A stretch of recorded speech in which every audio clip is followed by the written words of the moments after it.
आप देख रहे हैं नॉन स्टॉप एट 9। मैं हूं मानक गुप्ता। किसानों को लेकर सियासत कम होने का नाम नहीं ले रही। आज फिर कांग्रेस और बीजेपी आमने सामने आ गए। कांग्रेस ने किसानों का खून काला कानून नाम की बुकलेट जारी की और तल्ख तेवर में पीएम मोदी और सरकार से कई सवाल पूछे। क्या जेपी नड्डा मेरे प्रोफेसर हैं क्या कि मैं इनको जवाब देता जाऊं कि कौन है ये? क्या ये हिंदुस्तान के प्रोफेसर हैं, टीचर हैं क्या? उनका क्यों जवाब दूं मैं? कौन होते हैं वो? मैं हिंदुस्तान का जवाब देता हूं, किसान का जवाब देता हूं। किसान मुझसे कोई भी सवाल पूछे जवाब दूंगा। मीडिया ने जैसे ही जेपी अध्यक्ष जेपी नड्डा के सवालों का जिक्र किया, कांग्रेस नेता राहुल गांधी आक्रामक हो उठे। नड्डा पर हमलावर राहुल के तेवर पीएम मोदी पर भी तल्ख हो गए। बोले वो किसी से नहीं डरती। मैं ना नरेंद्र मोदी से ना इन लोगों से डरता हूं, मुझे कोई फर्क नहीं पड़ता। ठीक है, मैं साफ सुथरा आदमी हूं, मुझे ये छू नहीं सकते। बात समझिए। हाँ, गोली से मार सकते वो अलग बात है, मगर छू नहीं सकते। और मैं देशभक्त हूं, मैं अपने देश की रक्षा करता हूं। ठीक है, और मैं करता जाऊंगा। मैं अकेला खड़ा हो जाऊंगा, पूरा देश अलग से दूसरे साइड हो जाएगा, मगर मैं अकेला खड़ा होकर खड़ा हो जाऊंगा। मुझे कोई फर्क नहीं पड़ता, ये मेरा धर्म है। बीजेपी के अध्यक्ष जेपी नड्डा ने ट्विटर के जरिए राहुल गांधी पर निशाना साधा था, साथ ही दर्जनों सवाल भी पूछे थे। नड्डा ने सवाल दागा कि कांग्रेस चीन के मसले पर झूठ बोलना कब बंद करेगी, कांग्रेस किसानों को उकसाना और बहकाने का काम कब बंद करेगी, यूपीए सरकार में स्वामीनाथन रिपोर्ट को क्यों रोका गया, एमएसपी को लागू क्यों नहीं किया गया। जेपी नड्डा के इन्हीं सवालों पर जब मीडिया ने राहुल गांधी का ध्यान दिलाया तो वे आक्रामक हो उठे। इससे पहले कांग्रेस नेता राहुल गांधी ने खेती का खून नाम की बुकलेट जारी की, जिसमें ये बताया गया कि केंद्र सरकार के तीनों कृषि कानून किस हद तक किसानों को नुकसान पहुंचा सकते हैं। मीडिया से बातचीत में राहुल गांधी ने कहा कि ये कृषि कानून देश के किसानों को बर्बाद कर देगा। ये जो 3 कानून है, ये एक प्रोसेस है, ये यहाँ नहीं रुकने वाले।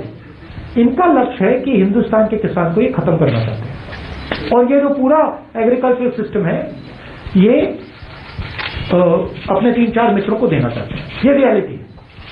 और हमारा काम हिंदुस्तान का जो किसान है उसका प्रोटेक्शन करना है। तो इस स्पेसिफिक इंस्टेंस में ये 3 कानूनों को रद्द करना ही पड़ेगा। नड्डा के सवाल को राहुल गांधी भले टाल गए, लेकिन बीजेपी राहुल के हमले को नहीं भूली। मीडिया के सामने आए केंद्रीय मंत्री प्रकाश जावड़ेकर ने पूछा कि राहुल गांधी जेपी नड्डा के सवालों से क्यों भाग गए। भारतीय जनता पार्टी देश की सबसे प्रमुख पार्टी है, उसके अध्यक्ष नड्डा जी ने सवाल क्या पूछे, राहुल गांधी भाग गए। प्रश्नों का उत्तर नहीं आता तो कबूल करो असफलता। प्रकाश जावड़ेकर ने कांग्रेस के बुकलेट पर भी सवाल उठाया और खेती के खून के साथ 84 के दंगों का जिक्र छेड़ दिया। तैयार होगी आपको। खून का खेल खेला, विभाजन के समय लाखों लोग मरे, क्या वो खून नहीं था? 84 में 3000 सिखों को दिल्ली में जिंदा जलाया गया, क्या वो खून का खेल नहीं था? प्रकाश जावड़ेकर ने चीन और स्वामीनाथन आयोग की रिपोर्ट पर भी राहुल गांधी को घेरा, तो साथ ही ये भी आरोप लगाया कि कांग्रेस किसानों और सरकारों के बीच हो रही बातचीत को नाकाम करना चाहती है। Bureau report, news 24। कल यानी 20 जनवरी की तारीख बेहद अहम है। एक तरफ सरकार के साथ किसानों की बैठक होगी, तो वहीं दूसरी तरफ सुप्रीम कोर्ट किसानों के ट्रैक्टर मार्च को लेकर दिल्ली पुलिस की याचिका पर सुनवाई करेगा। इस बीच किसानों का कहना है ट्रैक्टर मार्च उनका संवैधानिक हक है और सरकार उनसे यह हक नहीं छीन सकती। नए कृषि कानूनों पर बातचीत के लिए सुप्रीम कोर्ट की तरफ से बनाई गई कमेटी ने अपना काम शुरू कर दिया है। कमेटी की पहली बैठक में तय होगा कि किसानों के साथ पहली मीटिंग 21 जनवरी को होगी। कमेटी के सदस्य अनिल घनवट ने साफ कर दिया है कि कमेटी किसान संगठनों के साथ खुले मन से आमने सामने बातचीत करेगी। उन्होंने कहा कि अगर सरकार भी बातचीत करना चाहे तो उसका स्वागत है। सुप्रीम कोर्ट के आदेश के अनुसार किसान संगठनों से या जो भी स्टेक होल्डर्स है उनसे हमें बात करनी है। उनका जो कहना है वो सुप्रीम कोर्ट के सामने रखना है और उन सबको सुन के जो कुछ भी किसानों के हित में होगा वो रिकमेंडेशन हमें करेंगे। कानून में ये शामिल होना चाहिए, ये होनी चाहिए। किसान संगठन पहले ही कह चुके हैं कि वो सुप्रीम कोर्ट की ओर से गठित कमेटी के सामने उपस्थित नहीं होंगे। भारतीय किसान यूनियन के नेता से जब इस बाबत सवाल हुआ तो उन्होंने फिर से वही बात दोहरा दी। हमें तो नहीं पता, ना हम जा रहे। जो ये मूवमेंट चल रहा है जितनी जगह, ये कोई आदमी कोर्ट में नहीं गया। सरकार ऑर्डिनेंस से बिल आई, हाउस में बिल बने, उसी से ही ये खत्म होगा। जिस रास्ते से जो आया है उसी रास्ते से वो वापसी जाएगा। सुप्रीम कोर्ट में चल रही सुनवाई के बीच किसान 26 जनवरी को दिल्ली के बाहरी रिंग रोड पर ट्रैक्टर रैली निकालने पर अड़े हैं। वहीं दिल्ली पुलिस ने एक बार फिर किसानों को समझाने की कोशिश की, लेकिन किसानों ने साफ कर दिया कि ट्रैक्टर मार्च तो होकर रहेगा। बार बार यही बात करें कब दिल्ली के बाहर कर लीजिए, लेकिन हमने कहा कि 4 जून से जब से ऑर्डिनेंस आए हैं उसके बाद ये लॉज बन गए, हमने जितने भी प्रोग्राम किए वो इम्प्लीमेंट किए, या एक बार भी हम पीछे नहीं हटे। ये 26 जनवरी का प्रोग्राम भी हम लागू करेंगे और दिल्ली के भीतर ही किसान परेड होगी। हरियाणा के भिवानी में किसानों ने दिल्ली में 26 जनवरी को होने वाले ट्रैक्टर परेड की तैयारियां की। बड़ी तादाद में किसान ट्रैक्टर पर सवार होकर आए और पूरे शहर में मार्च निकाला। जब तक बिल वापस नहीं होंगे तब तक घर वापसी नहीं होगी। 26 जनवरी की जो हमारी किसान परेड है, जो दिल्ली के चारों ओर एक तरफ जवान राजपथ के ऊपर तोप के साथ तिरंगे को सलामी देगा, दूसरी तरफ किसान अपने ट्रैक्टर पर तिरंगा लगा करके तिरंगे को सलामी देने का काम करेगा। अब किसानों के जुनून की ये तस्वीर देखिए। हरियाणा के हिसार से एक शख्स 125 किलोमीटर पैदल चलकर टिकरी बॉर्डर पहुंच गया, वो भी कंधे पर हल लिए हुए, जिस पर लहरा रहा है तिरंगा झंडा। किसान के मुताबिक हल उसका हथियार है, हल ही रोजी रोटी है। ये हिसार से हल लेकर आए हैं, यहाँ पे तिरंगा इस पर लगाकर हिसार से आप आ रहे हैं। क्या नाम है आपका? जी मेरा शिल्लू बास। आज हल लेकर पैदल आप आ रहे हैं? जी पैदल आया। कितना किलोमीटर आप चले? जी 120 या 25 किलोमीटर पड़ा। एक ये मेरा साथी है, हम दोनों साथ मिलकर लाए हैं। अच्छा, दोनों साथ मिलकर आप लाए हैं? हाँ। टिकरी बॉर्डर पर 55 दिनों से डटी महिलाएं भी ट्रैक्टर मार्च को लेकर उत्साहित हैं। उनका आरोप है कि सरकार ने इन्हें सड़कों पर रहने को मजबूर कर दिया है। जो हमारे 3 कानून इन्होंने बनाए हैं वो रद्द होने चाहिए। हम इसी तरह किसान मोर्चे पर डटे रहेंगे, हम जहाँ से जाने वाले नहीं हैं। ਅਸੀਂ ਸਰਕਾਰ ਨੂੰ ਇਹ कहने जी ਉਹਨੇ ਸਾਡੀ ਜਿਵੇਂ ਮਾਂ ਕੋਈ ਆ ਪਤਾ ਅਸੀਂ ਉਵੇਂ ਆਪਣੀ ਮਾਂ ਦੇ ਖਾਤਰ ਆਏ ਹੋਏ ਆ ਜੀ। ठीक हाँ जी। हरियाणा की गायिका रूपिंदर हांडा भी टिकरी बॉर्डर के मंच पर पहुंची। न्यूज 24 के साथ उन्होंने वो गाना भी गुनगुनाया जो आंदोलनकारी महिलाओं के लिए लिखा है। कि बापू दा ते अपना ख्याल वे, रहू मेरी अरदास तेरे नाल वे।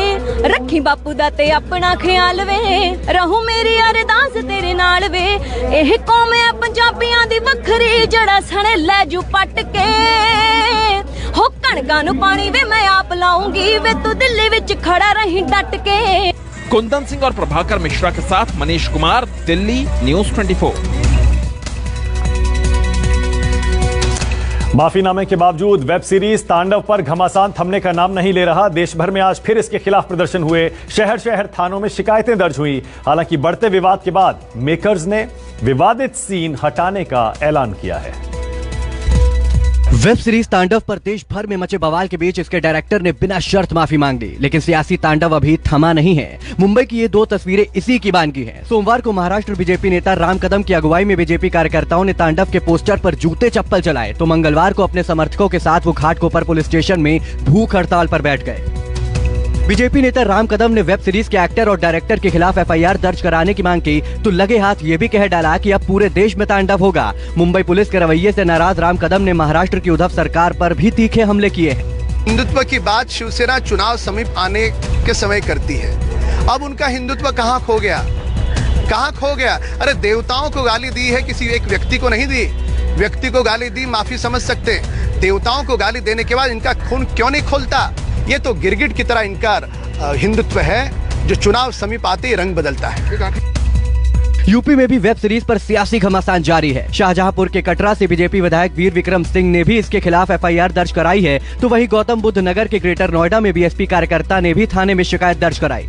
कॉमेडियन और यूपी फिल्म विकास परिषद के चेयरमैन राजू श्रीवास्तव ने भी वेब सीरीज के जिम्मेदारों के खिलाफ कार्रवाई की मांग की। यूपी पुलिस की टीम पहले ही आरोपियों को गिरफ्तार करने के लिए लखनऊ से मुंबई के लिए रवाना हो चुकी है, जिसको लेकर साधु संत योगी सरकार की तारीफ कर रहे हैं। मैंने आज तांडव नामक वेब सीरीज के निर्माताओं, निर्देशक व कलाकारों के विरुद्ध थाना कटरा, जनपद शाहजहांपुर में एक मुकदमा पंजीकृत कराया है। इस वेब सीरीज में करोड़ों हिंदुओं की आस्था के केंद्र व आराध्य देवी देवताओं का जिस प्रकार से उपहास किया गया है, वह सामाजिक ताने बाने को छिन्न भिन्न करने का एक निंदनीय कृत्य है।